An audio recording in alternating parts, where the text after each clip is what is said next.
Alright, so let's talk some Nigerian women's football. On today's roster, we got moves made by some national team players. We got 3 of those players to talk about. And we are also going to be talking about the Women's Champions League qualifiers. It's going to start in some days, and we're going to get into that. But first, please make sure to like this video. Subscribe to the channel if you haven't already.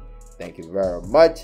So yeah, first I'm going to start with the Women's Champions League qualifiers, the Waffle Zone B edition of the Women's Champions League qualifiers, and it will start this month on the 10th of August and last all the way to the 23rd of August, and it will be hosted in Ivory Coast.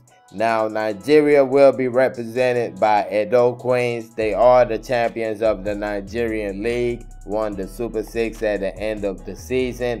So they're going to be in Group B alongside Asakas Ladies of Ghana, Omni Sports of Burkina Faso, and AS Garde Nationale of Niger Republic. Now, I've not seen the schedule for the tournament, but I'm thinking our first match will be against AS Garde of Niger Republic because we're 3rd and 4th on the group table. So I'm thinking they're going to go like that as the first matches of the group. With Edo Queens, of course, they're a good side. They are the champions of the Nigerian League. They have a whole bunch of quality on the team. Even during the season, I felt like there were a number of players on the team that could have got looks at different teams, different national teams like under 17, under 20, Super Falcons even. They got some great talent on their team, and this is definitely a good opportunity to showcase it. And speaking of showcasing it, that's why making it into the Women's Champions League is real important, not just for the team, but for the league in general, the players in the league, the development and things like that. So this is a real serious business right here. I think maybe 1 slot or 2 slots might be available. I think the first time they had this competition, 2 slots were available, but the past few times it's been 1. We had Bielsa United get in there the second time. The first time was Rivers Angels. Bielsa Queens, my bad, got in there the last time. That was the last Nigerian team to participate in this competition. Delta Queens, they fell out at the final of this competition, did not qualify for the last Women's Champions League. So I'm thinking it might just be 1 slot available. So this is a real important competition, and we definitely got to take it real seriously. Now moving on, and we're going to be talking about players on the move. We start with a Super Falcon player, midfielder Regina Otu. She was actually put on the standby list for this Olympic Games. She was part of the 4 players on the standby list. Actually wasn't originally on there. Then an injury happened and she was put on the standby list. A player was taken off the standby list and put in the original list, and that's how it went. She's a midfielder, kind of a defensive midfielder, can also play as a central midfielder. Played for Saint Etienne in the French women's top flight last season. And Saint Etienne was a team that just made it up into the top flight the season before. So she got there. She did a great job for them, kept them in the league. But at the end of the season, it was like a whole bunch of players that Saint Etienne said they were not keeping. She was one of them, and that left her as a free agent. And now we know where she's going to be playing this coming season. She's going to take her talents to the Turkish Women's Super League as she signs a 2-year contract with Fenerbahce. So it's going to run all the way up to 2026, summer of 2026.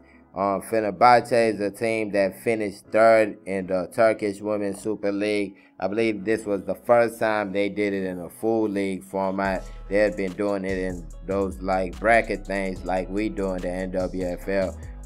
But they did it in the league format this season. Fenerbahce finished 3rd.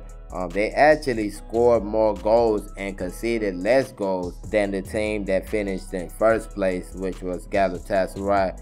For me, I would have probably liked her to go to one of the bigger leagues, some like Spain, France, even England, Germany, something like that. But the Turkish Women's Football League, I feel like they've been pumping a lot of money in it lately. The bigger clubs have been spending. You see them spending more on players and things like that. So you can't take that away from them that they're developing. But at the same time, in the meantime, it's still Turkey. So it's going to be a little tougher to get into the Super Falcons side while playing there. Moving on, and next we're going to talk about a couple of players who have made a big move from the Nigerian league to a university in the United States of America.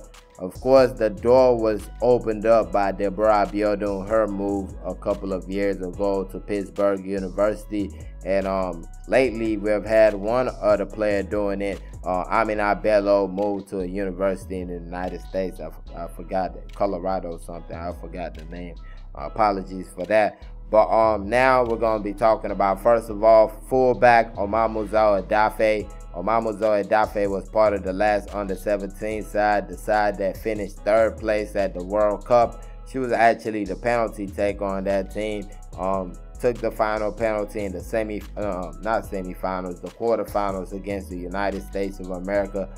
Scored that, got us in the semifinal. Then, of course, what happened in the semifinal. She missed the last penalty that could have taken us into the final, and that was all she wrote. But a pretty good fullback, played for Rivers Angels in Nigeria, and was part of their Super 6 side last season. I'm sure of that one right there. And didn't see too much of her at the Super 6 or at the ending of this season. Maybe she has already started making the move. But now she moves from Rivers Angels and she'll be playing at Arkansas State University. And that's a university based in Jonesboro, Arkansas. They play in the first division of American University Sports, which is the NCAA, and they're in the Sun Belt Conference. Not a big-time conference, to be honest. Not a big-time sports school, to be honest, about Arkansas State University. But she is going to be joining their soccer program. She is going to be getting a good education. And we can't ask for too much more than that right there. I mean, the fact that the coach has gone all the way to Nigeria to bring her to his school or her school should let us know that they're planning to do something. Even though their record wasn't that good last season, I can see the program being turned around. And why not Edafe being one of the key players to help them turn that program around. So looking forward to seeing how she does in this coming up season. Then another player that kind of was like a day or two after I saw that Omamuzo news, I saw this player, also a player that was part of that under-17 side that finished third at the last World Cup. And Didion Atim, forward that formerly played for Bielsa Queens in the NWFL. Like I said, she was part of that under-17 side. Scored all the penalties in that competition. Scored a couple of goals. I remember she scored against New Zealand. I forgot who else she scored. I think she scored in the third place match against Germany also. With Bielsa Queen, she went to the Women's Champions League. We talked about the Women's Champions League earlier. She was part of that team that went to the Women's Champions League. Actually, the leading scorer for the team, but at the Waffle B competition, the qualifiers for the Women's Champions League, she was the leading scorer. And I kind of felt like she had so many competitions that she was doing at that time, and that kind of might have played a part in her burning out, you know, especially when she got back into the league. Even the World Cup, I didn't feel like we saw the best of it, Didion Atim, after those run of competitions. She's going to be playing at UCF, which is the University of Central Florida, and that is in Orlando, Florida. And both of these teams are in the southern region of the United States, so not too cold in the places that they're going to be staying. Didion Atim is going to be playing for also a Division I team. They're actually kind of a big, not kind of, they are a bigger team than Arkansas State University. They play in a better conference. They play in the Big 12, which is a pretty known conference in the United States. So they're going to be seeing some pretty good competition. And who knows, they might make it into the national championship tournament and get to play against Deborah Abiodun and Randy Waldron.